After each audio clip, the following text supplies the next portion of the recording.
el origen del mal. Dios es amor. Su naturaleza y su ley son amor. Lo han sido siempre y lo serán para siempre. El alto y sublime, el que habita la eternidad, cuyos caminos son eternos, no cambia. En él no hay mudanza ni sombra de variación. Cada manifestación del poder creador es una expresión del amor infinito. La soberanía de Dios encierra plenitud y bendiciones para todos los seres creados. El salmista dice: «Tuyo es el brazo potente, fuerte es tu mano, exaltada tu diestra, justicia y derecho son el cimiento de tu trono, misericordia y verdad son delante de tu rostro. Bienaventurado el pueblo que sabe aclamarte, andará Jehová a la luz de tu rostro. En tu nombre se alegrará todo el día y en tu justicia será enaltecido, porque tú eres la gloria de su potencia. Jehová es nuestro escudo, nuestro Rey es el Santo de Israel». Salmos 89, versículo 13 al 18. La historia del gran conflicto entre el bien y el mal, desde que principió en el cielo hasta el final abatimiento de la rebelión y la total extirpación del pecado, es también una demostración del inmutable amor de Dios. El soberano del universo no estaba solo en su obra benéfica. Tuvo un compañero, un colaborador, que podía apreciar sus designios y que podría compartir su regocijo al brindar felicidad a los seres creados. En el principio era el Verbo estaba con Dios y el Verbo era Dios. Este estaba en el principio con Dios, Juan capítulo 1, versículo 1 y 2. Cristo el Verbo, el unigénito de Dios, era uno solo con el Padre eterno, uno solo en naturaleza, en carácter y en propósito. Era el único ser que podía penetrar en todos los designios y fines de Dios. Se llamará su nombre admirable consejero, Dios fuerte, Padre eterno, príncipe de paz. Sus orígenes se remontan al inicio de los tiempos en los días de la eternidad, Isaías capítulo 9 versículo 6 y Miqueas capítulo 5 versículo 2. Y el Hijo de Dios, hablando de sí mismo, declara: «Jehová me poseía en el principio, ya de antiguo, antes de su obra, eternamente tuve la primacía. Cuando establecía los fundamentos de la tierra, con él estaba yo ordenándolo todo. Yo era su delicia cada día, y se recreaba delante de él en todo tiempo». Proverbios capítulo 8, versículos 22 al 30. El Padre obró por medio de su Hijo en la creación de todos los seres celestiales, porque en él fueron creados todas las cosas, sean tronos, sean dominios, sean principados, sean potestades. Todo fue creado por medio de él y para él. Colosenses capítulo 1 versículo 16. Los ángeles son los ministros de Dios que, irradiando la luz que constantemente dimana de la presencia de él y valiéndose de sus rápidas alas, se apresuran a ejecutar la voluntad de Dios. Pero el Hijo, el unigénito de Dios, la misma imagen de su sustancia, el resplandor de su gloria y sustentador de todas las cosas con la palabra de su poder, tiene la supremacía sobre todos ellos.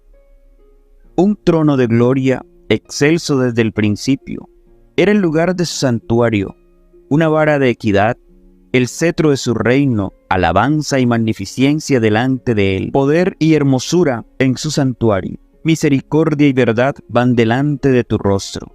Hebreos capítulo 1 versículo 3 al 8. Jeremías 17 versículo 12. Y el Salmo 89 versículo 14. Siendo la ley del amor el fundamento del gobierno de Dios, la felicidad de todos los seres inteligentes depende de su perfecto acuerdo con los grandes principios de justicia de esa ley. Dios desea de todas sus criaturas el servicio que nace del amor, de la comprensión y del aprecio de su carácter. No haya placer en una obediencia forzada y otorga todo libre albedrío para que puedan servirle voluntariamente.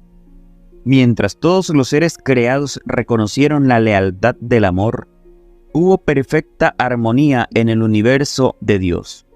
Cumplir los designios de su Creador era el gozo de las huestes celestiales. Se deleitaban en reflejar la gloria del Todopoderoso y en alabarlo, y su amor mutuo fue fiel y desinteresado mientras el amor de Dios fue supremo. No había nota discordante que perturbara las armonías celestiales, pero se produjo un cambio en ese estado de felicidad. Hubo uno que pervirtió la libertad que Dios había otorgado a sus criaturas.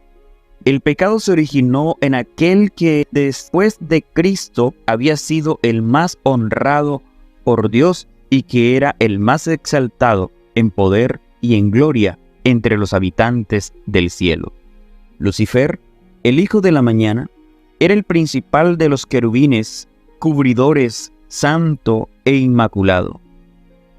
Estaba en la presencia del gran Creador, y los incesantes rayos de gloria que envolvían al Dios eterno caían sobre él. Así ha dicho Jehová el Señor: tú eras el sello de la perfección, lleno de sabiduría y de acabada hermosura. En Edén, en el huerto de Dios estuviste, de toda piedra preciosa era tu vestidura. Tú, querubín grande, protector, yo te puse en el santo monte de Dios. Allí estuviste, y en medio de las piedras de fuego te paseabas. Perfecto eras en todos tus caminos desde el día en que fuiste creado hasta que se halló en ti maldad. Ezequiel capítulo 28, versículo 12 al 15. Poco a poco Lucifer llegó a albergar el deseo de ensalzarse. Las Escrituras dicen: se enalteció tu corazón a causa de tu hermosura, corrompiste tu sabiduría a causa de tu esplendor. Ezequiel 28, versículo 17. Tú que decías en tu corazón: subiré al cielo, junto a las estrellas de Dios levantaré mi trono, y seré semejante al Altísimo. Isaías 14, 13 y 14. Aunque todas sus glorias procedía de Dios, este poderoso ángel llegó a considerarla como perteneciente a sí mismo. Descontento con el puesto que ocupaba, a pesar de ser el ángel que recibiría más honores entre las huestes celestiales, se aventuró a codiciar el homenaje que solo debe darse al Creador. En vez de procurar el ensalzamiento de Dios como supremo en el afecto y la lealtad de todos los seres creados, Dios trató de obtener para sí mismo el servicio y la lealtad de ellos. Y codiciando la gloria con que el Padre Infinito había investido a su Hijo, este príncipe de los ángeles aspiraba el poder que únicamente pertenecía a Cristo. Ahora la perfecta armonía del cielo estaba quebrantada. La disposición de Lucifer de servirse a sí mismo en vez de servir a su Creador despertó un sentimiento de honda aprensión cuando fue observada por quienes consideraban que la gloria de Dios debía ser suprema. Reunidos en concilio celestial, los ángeles rogaron a Lucifer que desistiera de su intento. El Hijo de Dios presentó ante él la grandeza, la bondad y la justicia del Creador, y también la naturaleza sagrada e inmutable de su ley. Dios mismo había establecido el orden del cielo, y al separarse de él, Lucifer deshonraría a su Creador y acarrearía la ruina sobre sí mismo. Pero la amonestación hecha con misericordia y amor infinito solamente despertó un espíritu de resistencia. Lucifer permitió que su envidia hacia Cristo prevaleciera y se afirmó más en su rebelión. El propósito de este príncipe de los ángeles llegó a ser disputada la supremacía del Hijo de Dios y así poner en tela de juicio la sabiduría y el clamor del Creador. Para lograr este fin, estaba por consagrar las energías de aquellas mentes maestras, la cual, después de la de Cristo, era la principal entre las huestes de Dios.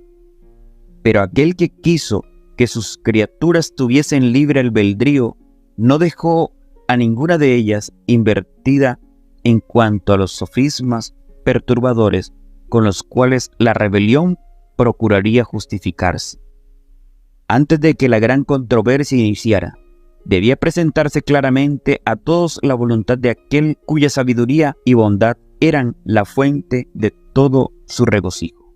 El Rey del universo convocó a las huestes celestiales a comparecer ante él, a fin de que su presencia él pudiese manifestar cuál era el verdadero lugar que ocupaba su Hijo y dar a conocer cuál era la rebelión que él tenía con todos los seres creados.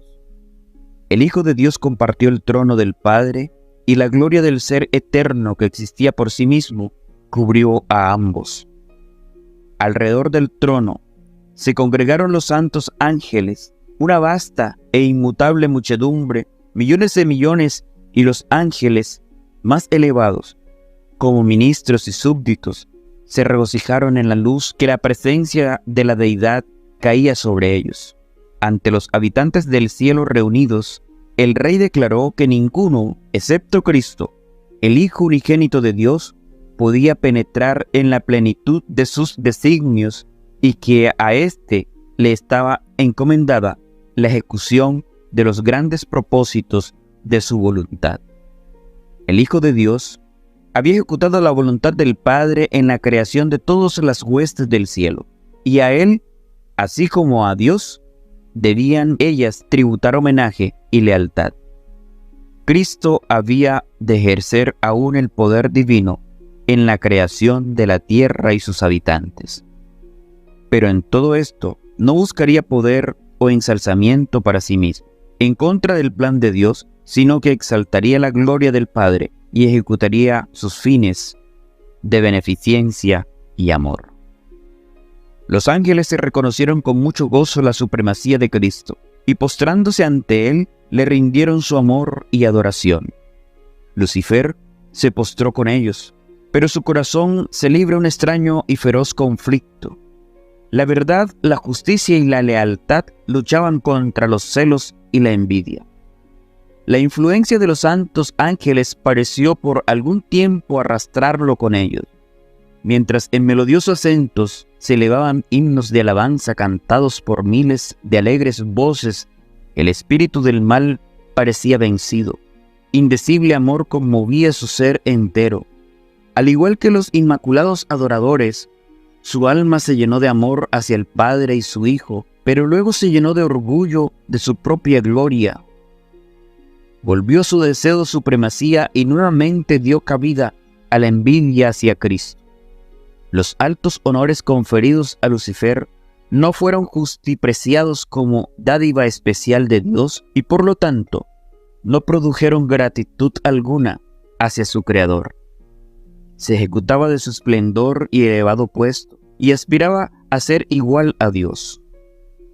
La hueste celestial lo amaba y reverenciaba. Los ángeles se deleitaban en cumplir sus órdenes y estaba dotado de más sabiduría y gloria que todos ellos. Sin embargo, el Hijo de Dios ocupaba una posición más exaltada que él. Era igual al Padre en poder y autoridad.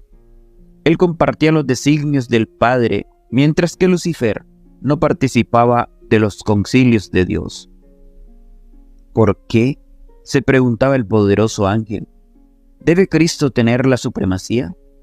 ¿Por qué se le honra más que a mí?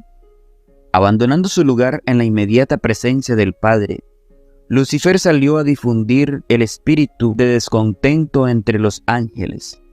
Trabajó con misteriosa reserva y por algún tiempo ocultó sus verdaderos propósitos bajo una aparente reverencia hacia Dios. Comenzó insinuando dudas acerca de las leyes que gobernaban a los seres celestiales, sugiriendo que, aunque las leyes fuesen necesarias para los habitantes de los mundos, los ángeles, siendo más elevados, no necesitaban semejantes restricciones porque sus propias sabidurías bastaba para guiarlos.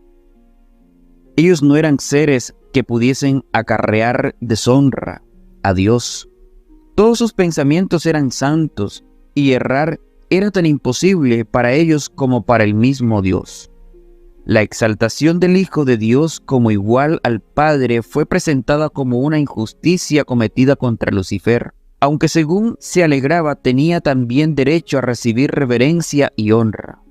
Si este príncipe de los ángeles pudiera alcanzar su verdadera y elevada posición, ello redundaría en grande beneficio para toda la hueste celestial, pues su objeto era asegurar la libertad de todos. Pero ahora aún la libertad que había gozado hasta ese entonces concluía, pues se le habría nombrado un gobernante absoluto, y todos ellos tenían que presentar obediencia a su autoridad. Estos fueron los útiles engaños que por medio de la astucia de Lucifer acudían rápidamente por los atrios celestiales. No se había efectuado cambio alguno en la posición o en la autoridad de Cristo. La envidia de Lucifer, sus tergiversaciones y sus pretensiones de igualdad con Cristo habían hecho absolutamente necesarias una declaración categórica acerca de la verdadera posición que ocupaba el Hijo de Dios. Pero esta había sido la misma desde el principio. Sin embargo, las argucias de Lucifer confundieron a muchos ángeles. Valiéndose de la amorosa y leal confianza depositada en él por los seres celestiales que estaban debajo sus órdenes, había inculcado tan insidiosamente en sus mentes su propia desconfianza y descontento que su influencia no se discernía. Lucifer había presentado con engaño los designios de Dios, interpretándolos torcida y erróneamente, a fin de producir disensión y descontento. Con astucia inducía a sus oyentes a que expresaran sus sentimientos.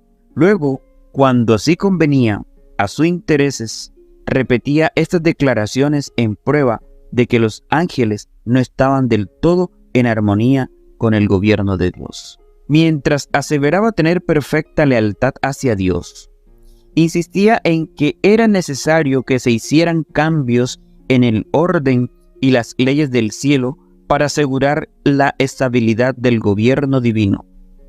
Así, mientras trabajaba para despertar oposición a la ley de Dios y por inculcar su propio descontento en las mentes de los ángeles que estaban bajo sus órdenes, hacía alarde de querer eliminar el descontento y reconciliar a los ángeles desconforme con el orden del cielo. Mientras formaba secretamente el desacuerdo y la rebelión, con pericia consumada aparentaba que su único fin era promover la lealtad y perseverar la armonía y la paz. El espíritu descontento se había encendido y hacía su funesta obra. Aunque no había rebelión abierta, el desacuerdo aumentaba imperceptiblemente entre los ángeles. Algunos recibían favorablemente las insinuaciones de Lucifer contra el gobierno de Dios, aunque previamente había estado en perfecta armonía con el orden que Dios había establecido. Estaban ahora descontentos y se sentían desdichados porque no podían penetrar los inescrutables designios de Dios. Les desagradaba la idea de exaltar a Cristo. Estaban listos para respaldar la demanda de Lucifer de que él tuviera igual autoridad que el Hijo de Dios. Pero los ángeles, que permanecieron leales y fieles, apoyaron la sabiduría y la justicia del decreto divino, y así trataron de reconciliar al descontento Lucifer con la voluntad de Dios. Cristo era el Hijo de Dios. Había sido uno con el Padre antes que los ángeles fueran creados. Siempre estuvo a la diestra del Padre. Su supremacía tan llena de bendiciones para todos aquellos que estaban bajo su benigno dominio no había sido hasta entonces disputada. La armonía que reinaba en el cielo nunca había sido interrumpida. ¿Por qué debía haber ahora discordia? Los ángeles leales podían ver solamente terribles consecuencias como resultado de esta disensión, y con fervientes súplicas aconsejaron a los descontentos a renunciar de su propósito y a mostrarle lealtad a Dios mediante la fidelidad a su gobierno. Con gran misericordia, según su divino carácter, Dios soportó por mucho tiempo a Lucifer. El espíritu de descontento y desafecto no se había desconocido antes en el cielo. Era un elemento nuevo, extraño, misterioso e inexplicable. Lucifer mismo, al principio, no entendía la verdadera naturaleza de sus sentimientos. Durante algún tiempo, había temido dar expresión a los pensamientos y a la imaginación de su mente, sin embargo no los desechó. No veía alcance de su extravío. Para convencerlo de su error, se hizo cuanto esfuerzo podía sugerir la sabiduría y el amor infinito. Se le probó que su desafecto no tenía razón de ser, y se le hizo saber cuál sería el resultado si persistía en su rebeldía. Lucifer quedó convencido de que se hallaba en el error. Vio que justo es Jehová en todos sus caminos y misericordioso en todas sus obras. Salmo 145, versículo 17. Que los estatutos divinos son justos y que debía reconocerlos como tales ante todo el cielo. De haberlo hecho, podía haberse salvado a sí mismo y a muchos ángeles. Todavía no había desechado completamente la lealtad a Dios, aunque había abandonado su puesto de querubín protector. Si hubiera querido volver a Dios, reconociendo la sabiduría del Creador y conformándose con ocupar el lugar que se le asignó en el gran plan de Dios, habría sido restablecido en su puesto. Había llegado el momento de tomar una decisión final. Él debía someterse completamente a la divina soberanía o colocarse en abierta rebelión. Casi decidió volver sobre sus pasos, pero el orgullo no se lo permitió. Era un sacrificio demasiado grande para quienes había sido honrado tan altamente el tener que confesar que había errado, que sus ideas y propósitos eran falsos, y someterse a la autoridad que había estado presentando como injusta. Un creador compasivo, deseoso de manifestar piedad hacia Lucifer y sus seguidores, procuró hacerlos retroceder del abismo, de la ruina a la cual estaban a punto de lanzarse. Pero su misericordia fue mal interpretada. Lucifer señaló la longanimidad de Dios como una prueba evidente de su propia superioridad sobre él, como una indicación de que el Rey del Universo aún accedería a sus exigencias. Si los ángeles se mantenían firmes de su parte, dijo, aún podrían conseguir todo lo que deseaban. Defendió precisamente su conducta y se dedicó de lleno al gran conflicto contra su Creador. Así fue como Lucifer, el portaluz, el que compartía la gloria de Dios, el ministro de su trono, mediante la transgresión, se convirtió en Satanás, el adversario de Dios, de los seres santos, y el destructor de aquellos que el Señor había encomendado a su dirección y cuidado. Rechazando el desdén, los argumentos y las súplicas de los ángeles leales, los tildó de esclavos engañados. Declaró que la preferencia otorgada a Cristo era un acto de injusticia tanto hacia él como hacia todas las huestes celestial, y anunció que desde ese entonces no se sometería a esa violación de los derechos de sus asociados y de los suyos propios. Nunca más se reconocería la supremacía de Cristo. Decidió reclamar el honor que se le debió haber otorgado y asumir la dirección de cuantos quisieran seguirle, y prometió a quienes entraran en sus filas un gobierno nuevo y mejor, bajo el cual todos gozarían de libertad. Gran número de ángeles manifestó su decisión de aceptarlo como su caudillo.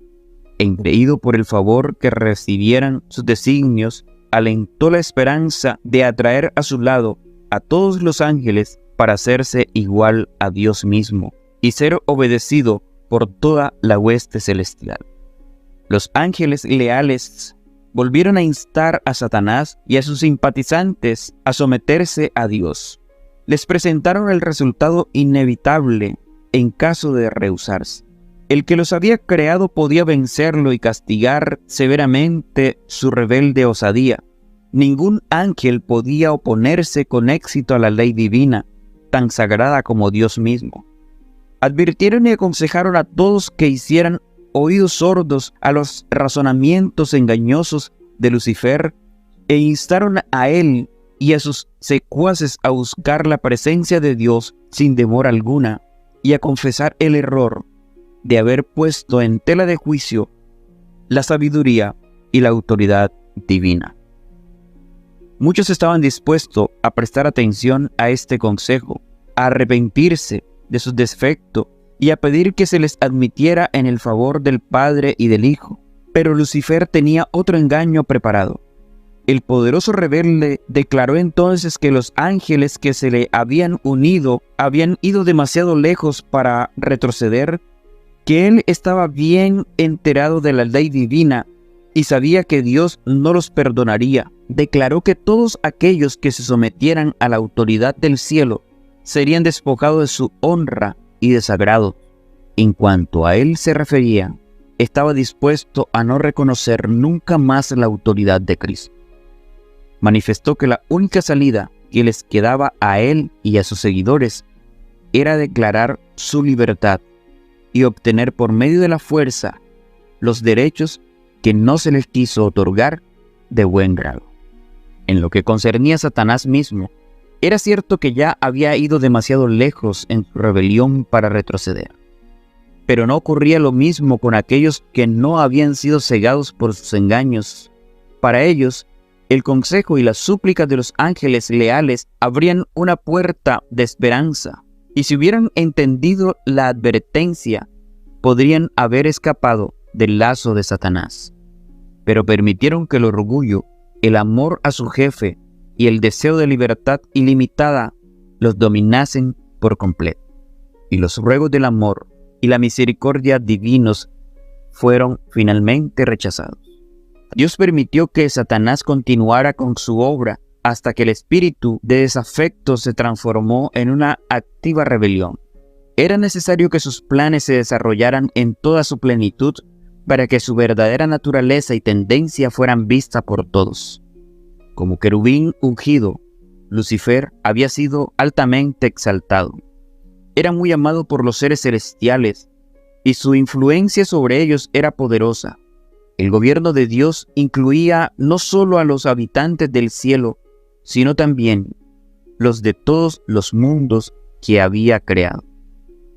Y Lucifer llegó a la conclusión de que si pudiera arrastrar a los ángeles celestiales a su rebelión, podía también arrastrar a todos los mundos. Él había presentado su punto de vista astutamente, haciendo uso de sofisma y engaños para lograr sus fines. Su poder para engañar era enorme. Disfrazándose con un manto de mentira, había obtenido una ventaja. Todo cuanto hacía estaba tan revestido de misterio que era muy difícil revelar a los ángeles la verdadera naturaleza de su obra. Hasta que ésta no estuviera plenamente desarrollada, no podía manifestarse cuán mala era ni su defecto sería visto como rebelión. Aún los ángeles leales no podían discernir bien su carácter ni ver a dónde se encaminaba su obra. Al principio Lucifer había encauzado sus tentaciones de tal manera que él mismo no se comprometía. A los ángeles, a quienes no pudo atraer completamente a su lado, los acusó de ser indiferentes a los intereses de los seres celestiales. Acusó a los ángeles leales de estar haciendo precisamente la misma labor que él hacía. Su política era confundirlos con argumentos sutiles sobre los designios de Dios.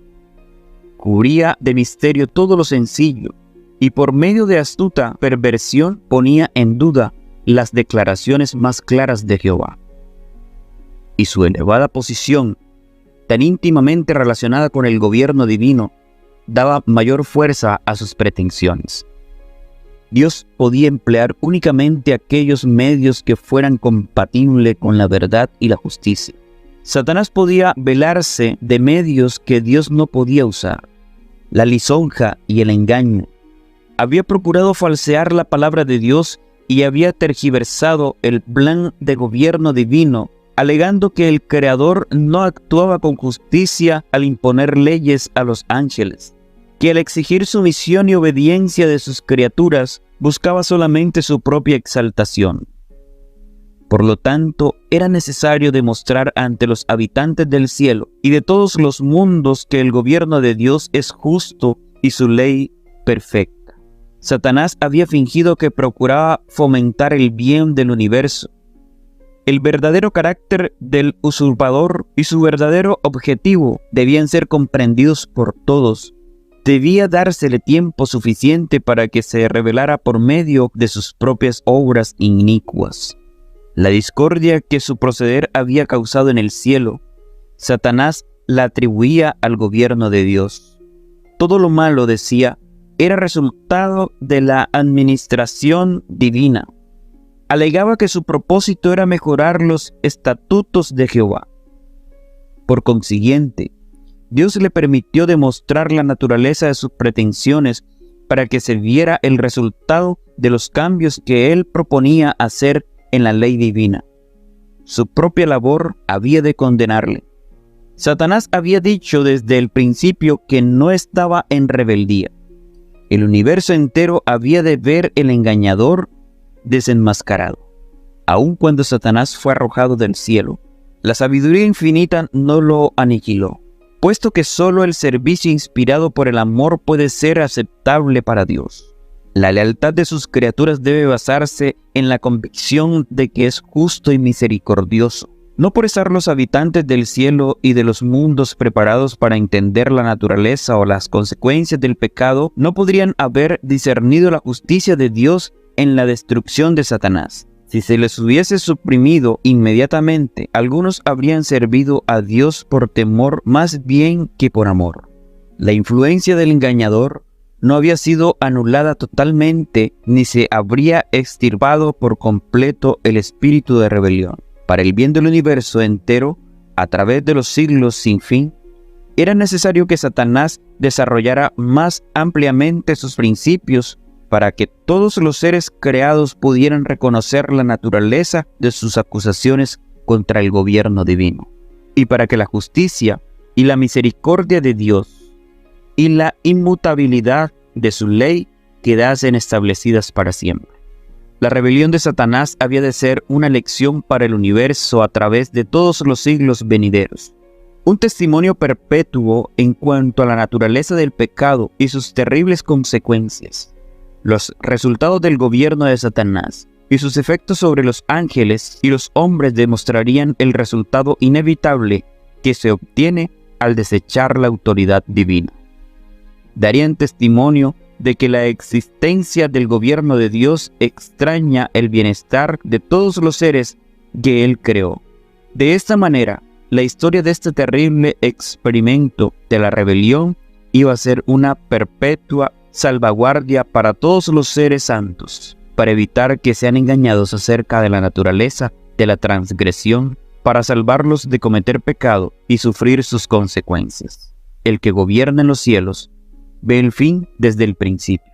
Aquel en cuya presencia los misterios del pasado y del futuro son manifiesto, más allá de la angustia, las tinieblas y la ruina provocadas por el pecado, contempla la realización de sus propios designios de amor y bendición.